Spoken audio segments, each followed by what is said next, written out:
News Surat.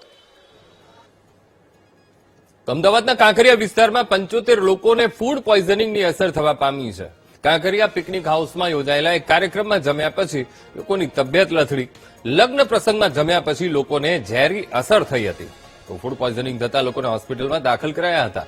Food વિભાગે સ્થળ પર દોડી જઈ તપાસ શરૂ કરી અને ખોરાકના સેમ્પલ લઈને તપાસ માટે લેબમાં મોકલાયા છે। તો આ મુદ્દે સંવાદદાતા દીપક ફોનલાઈન પર જોડાઈ ગયા છે। દીપક, અમદાવાદનું કાંકરિયા વિસ્તાર અને જ્યાં 75 લોકોને ફૂડ પોઈઝનિંગની અસર થઈ છે, એ 75 લોકોની સ્થિતિ શું છે અને ફૂડ વિભાગ શું કરી રહ્યું છે?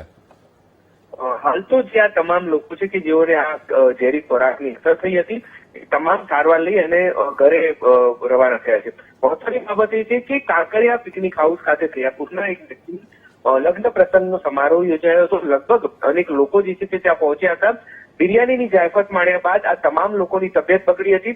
ઝાડા અને ઉલટીની ફરિયાદો થતા એક બાદ એક લોકો જે છે તે નજીકના હોસ્પિટલ ખાતે સારવાર લેવા માટે પહોંચ્યા હતા। સ્થાનિક ફૂડ વિભાગની જાણ થતાં જ ત્યાં પહોંચ્યા હતા અને જે ખોરાક છે તેના સેમ્પલ લેવામાં આવ્યા હતા। ઝેરી ખોરાકની અસર લગભગ 75 થી વધુ લોકોને જોવા મળી હતી અને આરોગ્ય વિભાગ જે છે તે પણ દોડતું થયું હતું।